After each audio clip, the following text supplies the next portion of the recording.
a second Bill of Rights, under which a new basis of security and prosperity can be established for all, regardless of station or race or creed.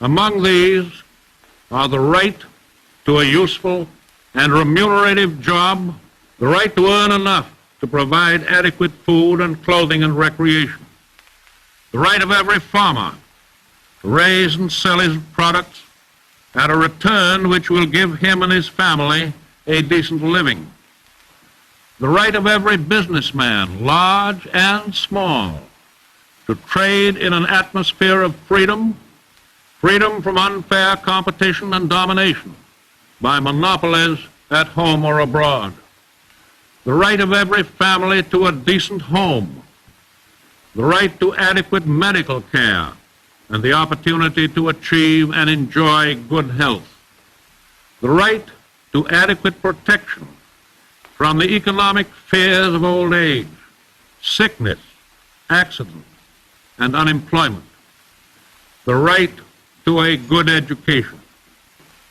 All of these rights spell security. And after this war is won, we must be prepared to move forward in the implementation of these rights to new goals of human happiness and well-being. For unless there is security here at home, there cannot be lasting peace in the world.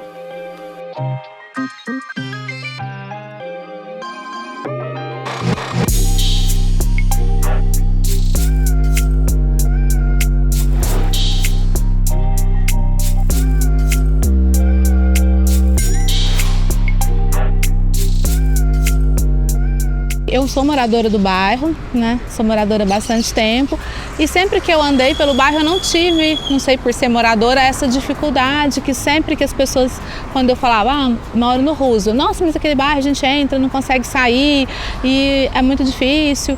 E eu não conseguia identificar essa dificuldade por ser moradora.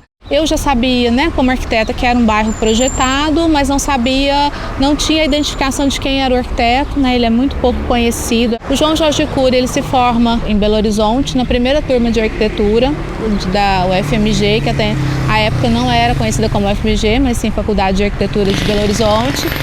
E ele vem para Uberlândia, ele é de Abadia dos Dourados, então ele é daqui da região e vem para se estabelecer em Uberlândia como primeiro escritório. E aí ele começa a fazer projetos, né, que a gente denomina de estilo, né, neocolonial, estilo eclético. Ele fica um bom tempo nessa questão. Só que ele tinha uma formação como modernista, né? Ele se forma no momento em que Goiânia estava sendo implantada, ele acompanha muito esse processo. Ele viveu em Belo Horizonte, que foi a primeira cidade modernista planejada que a gente tem no Brasil. Então ele tinha muito essa influência, né, influência dos próprios arquitetos modernistas, influência de Le Corbusier, e ele começa a implantar aos poucos, quando ele percebe que Uberlândia tinha muito essa questão de ser uma cidade voltada para o progresso, né? Era uma cidade média, né? Já estava com 100 mil habitantes à época, mas ela tinha muito essa intenção, essa necessidade de crescer, de seguir, e ele percebe um pouco isso e ele entende que as pessoas que produziam a cidade entendiam que assim, trazer o moderno significa modernizar. O primeiro ponto de partida para falar sobre o bairro e outras coisas, para nós, ou para mim especificamente, era assim, entender a cidade de Uberlândia nessa construção que eu também acho um mito, que é da cidade de progresso, a cidade de metrópole, a cidade que nasceu para ser desenvolvida, que era meio que algo natural e tudo mais. A cidade projetada para uma elite muito sábia, que fez a cidade crescer. Tudo isso para a gente era também mito. Por quê? Porque nessa construção a gente não achava as pessoas. Como é que as pessoas viviam essa cidade desenvolvida? Como é que é a experiência de gente que vivia a cidade de metrópole? Porque eu me lembrava da minha infância, eu ainda morei no Tibério antes de ir para cá. No Tibério não tinha asfalto, não tinha luz elétrica. Eu lembro da minha mãe passar roupa com ferro à brasa. Então essa ideia de progresso e de metrópole não passava por minha experiência assim, de memória. Será que a cidade é produto desta elite muito esperta, inteligente, articulada, que fez tudo crescer? E as pessoas entraram como nisso? O Roosevelt foi interessante nisso, porque eu percebi que o Roosevelt é produto de 3 ocupações. O primeiro lá nos anos 40, 50, 60, que é de terrenos gigantes, das hortas ali perto de onde hoje é o Atacadão, tinha as grandes hortas ali. Então eram mini chácaras. Então não tinha contato com o restante da cidade, porque não tinha ponte, tinha uma pinguelinha. E nesse momento da implantação do então parque industrial, começa-se a pensar o porquê do bairro. Foi nesse momento da implantação. Por quê? A cidade finalizava ali onde hoje está o Martins, né? E até ali seria a periferia. Os trabalhadores, para trabalhar no parque industrial, teriam que atravessar, né? Ali onde hoje está a 365, era um córrego, né? O córrego das Tabocas. E os moradores tinham essa dificuldade para atravessar, para chegar no parque industrial, tinha uma distância longa para percorrer e começaram a habitar essa região que hoje onde está localizado o bairro Roosevelt. Então eles começam a habitar de qualquer forma, né? Começam a construir as casas, porque eles precisavam ficar mais próximo, né, do parque industrial para eles trabalharem. E essa região no entorno desse parque industrial era então a Fazenda do Salto, né, denominada Fazenda do Salto, que pertencia à família Freitas, Eupídio Aristides de Freitas e a dona Clarinda. E aí nesse momento eles vendem essa área, né, para poder fazer esse empreendimento. Né? O bairro Roosevelt era um empreendimento privado e foi o Renato de Freitas, né, que era conhecido do Cury, do João Jorge Cury. Então ele contrata, né, solicita que contrate o Cury para fazer o projeto. O Cury tinha uma outra vertente muito importante, que era a vertente social, né? Ele pensava muito nessa questão que todos deveriam morar da mesma forma, na mesma condição, na mesma qualidade, independente se era a classe operária, né, que o bairro a princípio foi pensando nessa classe que começou a ocupar, né, e não, então Renato tinha muito essa questão, né, de ter a política, mas ele tinha essa questão social também, então por isso que ele se relacionava muito bem com o Cury nesses dois aspectos, tanto a questão social, né, e o Cury tinha muito isso, não, vamos fazer um bairro, trazendo um pouco para a linguagem atual, vamos fazer um bairro bacana, vamos fazer um bairro, né, que tenha qualidade. Então, não foi uma política pública de ocupação para um determinado uso, foi usar de um poder político para ganhar.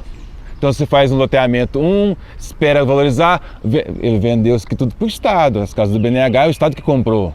E depois ficou um espação vago, onde a gente brincava de pegar pitanga, né, no Cerrado, na verdade, era espaço de especulação, o cara estava esperando valorizar para depois ele vender. Então, acho que não houve um planejamento público de ocupação, por isso que eu não considero ocupação operária. Eu acho que é uma ocupação desordenada e depois de uma ocupação planejada para fins de lucros de um grupo. Por isso que eu acho que o bairro tem essa estrutura desorganizada. Não é porque é Paris. Acho que isso é uma tradição inventada, como dizia lá o Hobsbawm. Obviamente que a prefeitura tem um poder de fazer a sua invenção circular, porque ela tem espaço nos jornais, porque ela tem um documento público que oficializa aquilo. Eu não achei nenhum documento claramente dizendo o seguinte, ó, vamos fazer inspirado em Paris, um documento que dissesse isso claramente. Eu não achei, estou dizendo que não tenha. Pode ser que depois ache isso. O que eu achei foi, depois de tudo pronto, alguém dizer que é. Se você ainda hoje perguntar, ninguém vai fazer referência a isso. As pessoas vão falar muito mais da dificuldade do parente em achar a casa dela, porque o bairro é confuso, agora hoje não mais, porque tem os aplicativos, né? Mas o que as pessoas sempre lembravam é que não conseguia achar a casa de ninguém. Até que a igreja é uma referência importante de muitas entrevistas, porque eu moro atrás da igreja, eu moro do lado da igreja, eu moro no fundo, para cá. As pessoas têm muito mais a ideia de que era difícil se achar aqui do que alguma inspiração de fora. Se você perguntar, as pessoas não vão ter orgulho, as pessoas devem ter orgulho do bairro, que o bairro se tornou um lugar muito bom para viver. Elas vão ter, porque as casas estão mais caras, estão mais valorizadas, elas vão ter muito mais referência nessa ideia de mercado, de muito ônibus, de muito comércio, tudo muito perto, postinho de saúde, do que dizer que isso aqui é inspirado em alguma cidade, em Paris, por exemplo. As pessoas nem sabem disso. E o Cury teve todo o sonho, né, que a gente fala de todo arquiteto, você pode fazer o que você quiser, né, tá nas suas mãos, né. Isso é muito, né, quase surreal hoje, né, a gente pensar, né, que ele não tinha essa questão da preocupação de incorporadora, nem de, não, precisamos fazer para render. Não, nós vamos fazer totalmente voltado para o morador. E aí ele vai usar dois conceitos muito importantes do urbanismo, que é o do movimento Cidade-Jardim e o da cidade moderna. E vai incorporar esses elementos no projeto. Por que ele é circular? Né? Acho que é a grande pergunta, por que tem esse formato? Ele faz um grande contorno, que é a Avenida do Contorno mesmo. Essa Avenida do Contorno ela tem em Goiânia, ela tem em Belo Horizonte, que vai circundar essa área delimitada. E aí dentro dessa área aconteceria as quadras. Né? Então, assim, a intenção é que você tenha essa via de acesso, você circula todo o bairro, você consegue ter um acesso. Ele teve a proposta que as residências ficariam, né, ele determinou o local que seria as residências e o local que seria o comércio. O comércio seria nos extremos dessas quadras. Então, assim, no centro teria uma praça, teria uma unidade de escola infantil ou de esportes, no entorno residências e nas pontas seriam a parte comercial. A gente tem alguns largos também, que era projeto dele se manteve, que são, né, praças menores. Então essa questão, né, dessa quantidade de quadras, essa questão de pensar, né, a quadra não naquele formato tradicional, xadrez, isso não é do movimento moderno, mas é a forma que ele entendeu, né, de fazer essa composição, né, do círculo e esse grande eixo. Esse grande eixo que a gente chama, que na verdade assim, guardado as proporções com Brasília, com Goiânia, ele a gente chama de eixo monumental porque ele traz lá da cidade barroca, né? O modernismo se originou muito dessa questão da cidade barroca, que é o eixo de acesso e que vai unindo essas praças. E ele traz um outro conceito bem atual, né, para a época, hoje ainda não foi, né, tão reconhecido. Hoje a gente tem trazendo um pouco isso para o urbanismo contemporâneo, a questão, né, que está trabalhando muito a questão da cidade, dos 5 minutos, que em 5 minutos você consegue fazer tudo dentro do seu bairro. O Cury já pensou isso lá na década de 50. Então a ideia é essa, eu tenho um eixo rápido, né, para chegar onde eu preciso, né, eu saio da Atlântica, eu chego a Mourão Bernardino, eu estou aqui na Praça Paris, né, só fazendo esse trânsito rápido e consigo resolver o que eu preciso. Os moradores e visitantes vão acessar pelas vias locais que são mais curtas, né? Então a gente consegue identificar um pouco por aí, quebrando, né, a questão do mito de cópia de Paris, né, que eu ouvi muito, né, durante a pesquisa dos moradores. Não, mas você está enganada, né? Foi um engenheiro aí que trouxe uma cópia de Paris. Eu falei, não foi um engenheiro aí, né? Foi um arquiteto que estava na cidade há um tempo. Então assim, é difícil tirar esse mito, tá na cabeça das pessoas, né? Um outro mito é que como o Cury era, né, ele era comunista, que ele fez o bairro para poder esconder comunistas. São mitos que também, né, a gente teve que desmistificar. Porque o que fica, às vezes, com memória dominante, é que as prefeituras, os prefeitos fizeram isso, aquilo outro, e o bairro ganhando dinâmica. Mas as pessoas diziam, não, nós brigamos para ter energia elétrica. Não tinha ponto de ônibus na porta da minha casa, a gente brigou para ter ponto de ônibus. Não tinha postinho de saúde, não tinha escola até é antiga, né? Mas não tinha outras escolas, a gente brigou pela escola. Não tinha vaga para meu filho, a gente encheu o saco para de vaga. Então, isso que às vezes não parece muito claro, essa movimentação cotidiana, que às vezes não teve um grande movimento, você vai procurar na imprensa, teve algum movimento no bairro, greve, quebra-quebra, às vezes não teve, mas houve essa intensa procura. As mães procuraram a igreja para colocar os filhos, porque não tinha creche pública, não tinha educação infantil ainda, então elas colocavam aqui na escola, aqui na igreja. Na igreja elas começaram a conversar sobre as suas próprias experiências, a dificuldade de arrumar trabalho, a dificuldade de ter um filho, alguém para cuidar do filho, então elas criaram uma creche comunitária, uma ajudou a outra a olhar os filhos um do outro. Criaram uma lavanderia comunitária, ali embaixo tem uma lavanderia comunitária. Então esses contatos, de conversar uma com a outra, gente que veio do campo aqui, muita gente, não sei para cá, mas para baixo ali, é gente que migrou do campo para a cidade. Se você andar pela Cesar Cruzada, você vai achar casas que elas estão abaixo do nível do asfalto, bem abaixo do nível do asfalto.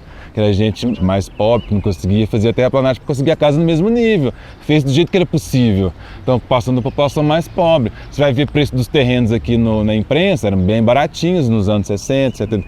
Então, as diversas ocupações da cidade, do bairro, vai mostrando um pouco também desses conflitos, da dificuldade de como que o bairro foi sendo aceito, sendo bem visto por outros perfis ao longo desses anos.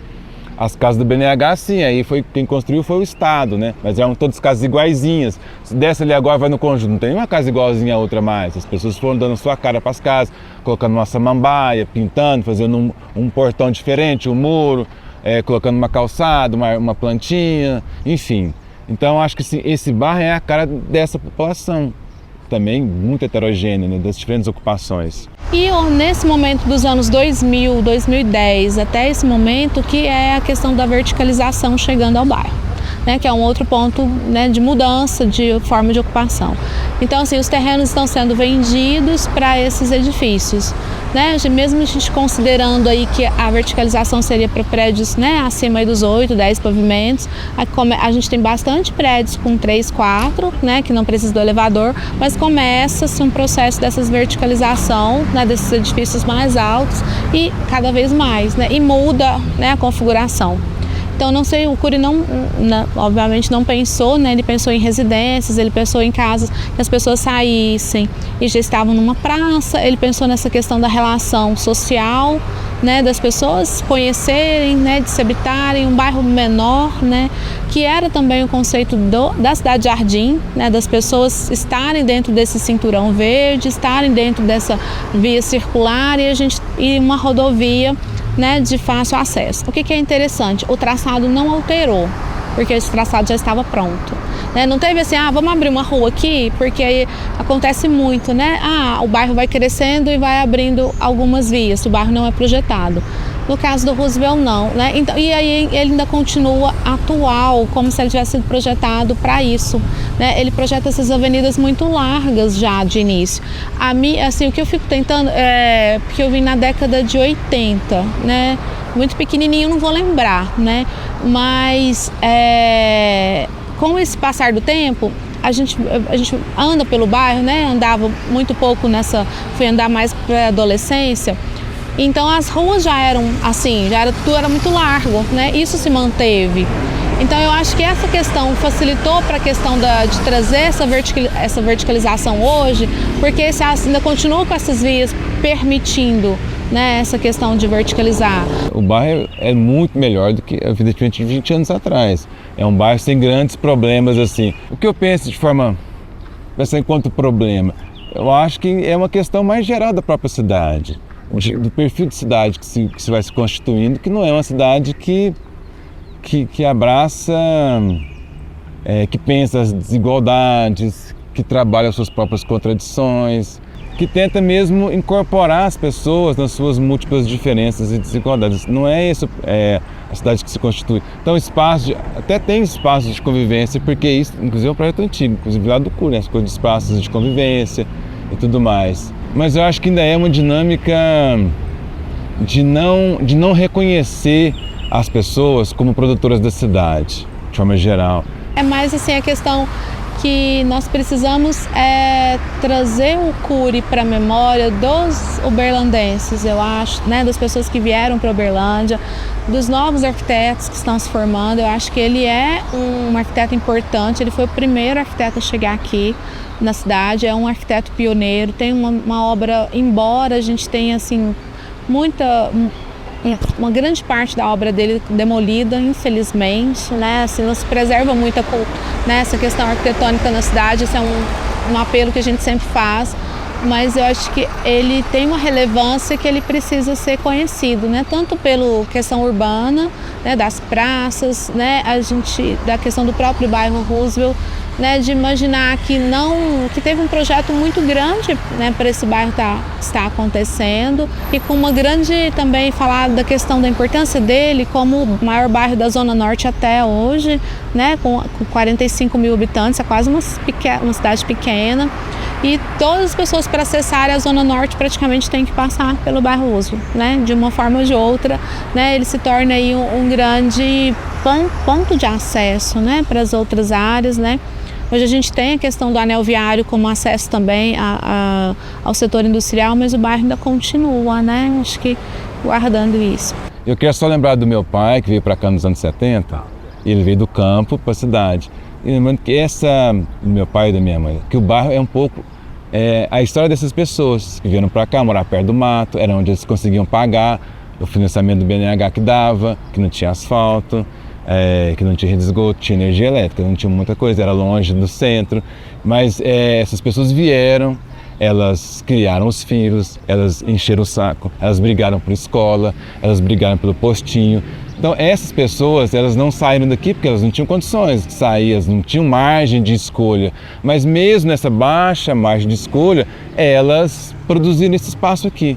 Então lembrar que o Roosevelt é produto desses trabalhadores, dos anos 60, dos anos 70, dos anos 80 e hoje dos atuais, né?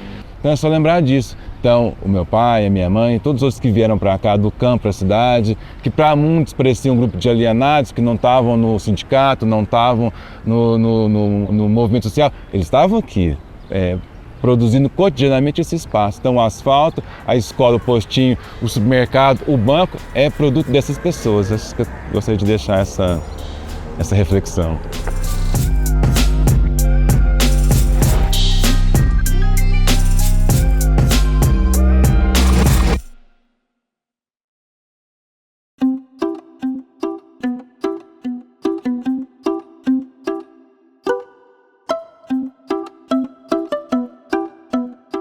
Bom, meu nome na verdade é Newton, né? Newton José da Silva. Eu tenho um apelido de Coca desde criança. E ficou Coca. Aqui no Roosevelt, até os cachorrinhos conhecem Coca há muitos anos. Eu tenho já 50 anos de Roosevelt. Então, sou bem popular aqui. Esse eu já trouxe lá da minha terra. Uma tia minha que me colocou esse apelido e pegou igual grude, eu carrego ela a vida toda. Acho que você não lembra o supermercado Uberlândia. Eu era sócio lá. Chegou a ter 15 lojas em Uberlândia, supermercado Uberlândia. E eu trabalhei com ele lá uns tempos, depois, que é coisa de sociedade, não deu certo. Aí eu comprei do meu pai aqui, sabe? Eu comprei do meu pai e estou aqui até hoje, em 84. Rapaz, é muita coisa. Eu vi o Roosevelt se transformar, né? Porque era só buraco aqui, onde nós viemos. E de lá pra cá, ele foi, o bairro foi. Na verdade, os outros bairros saíram na frente. Nós fomos ficando, até que resolveram revitalizar o Roosevelt. Mas demorou bastante. Hoje está muito bom, tem de tudo aqui, nós temos de tudo.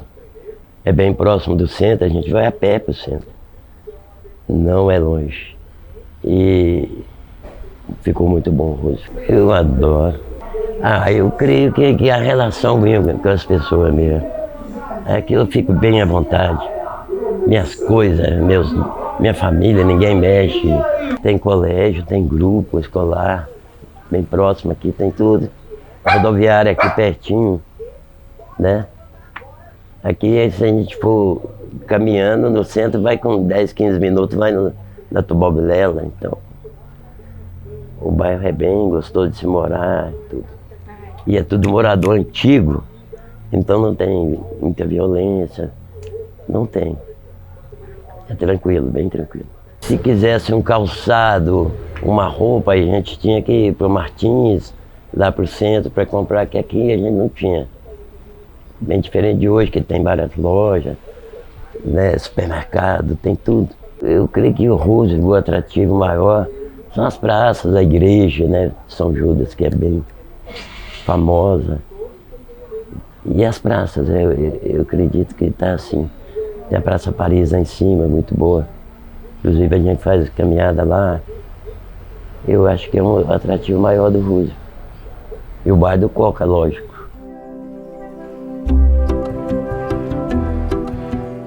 Eu me chamo Ione Soares das Neves Pereira, moro aqui no bairro, já tenho 50 anos, mais ou menos, porque eu vim para cá em 74, então eu tinha 6 anos, então 49 anos eu estou aqui em Uberlândia.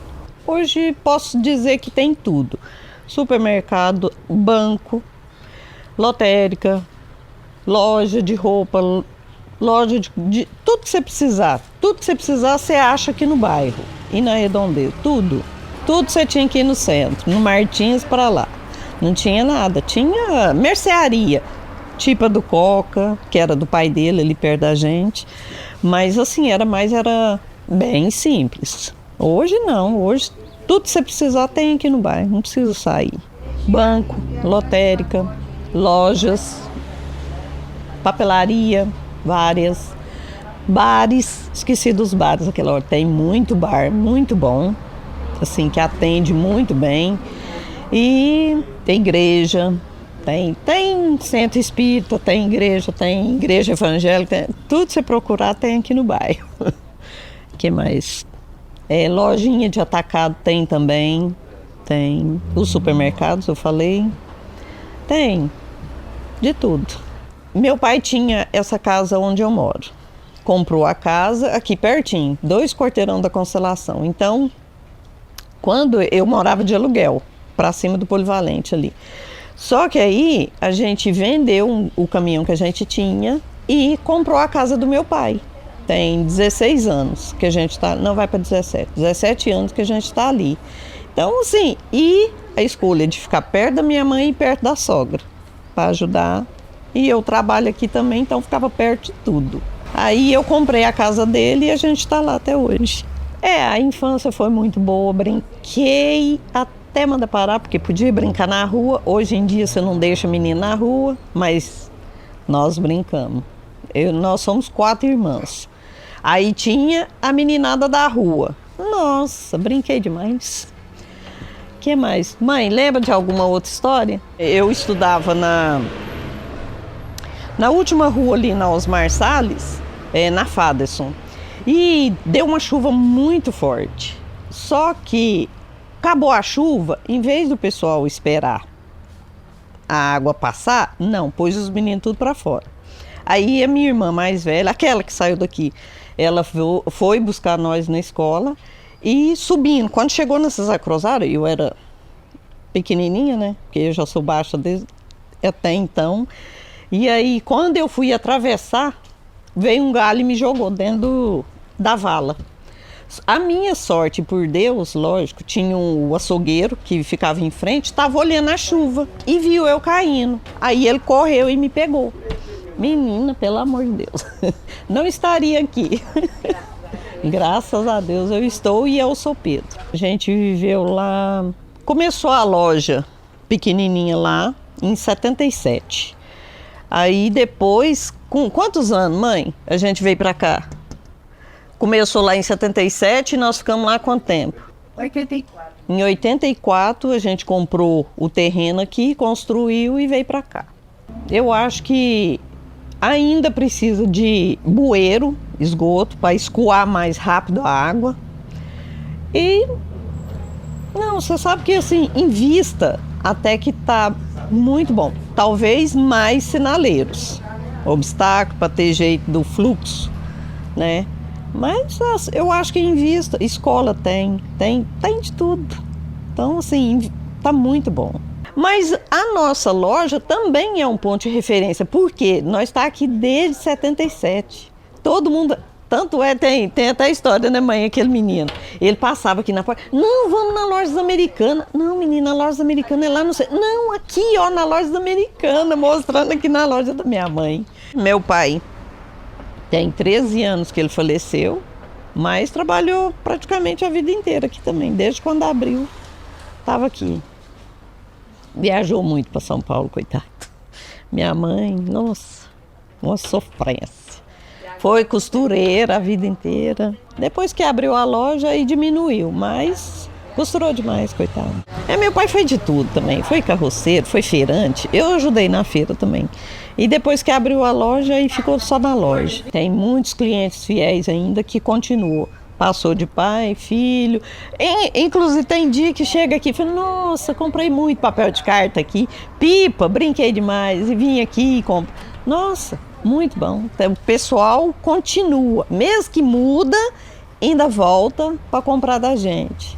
E fica relembrando as, nossa senhora, e estudei com você, e aquela...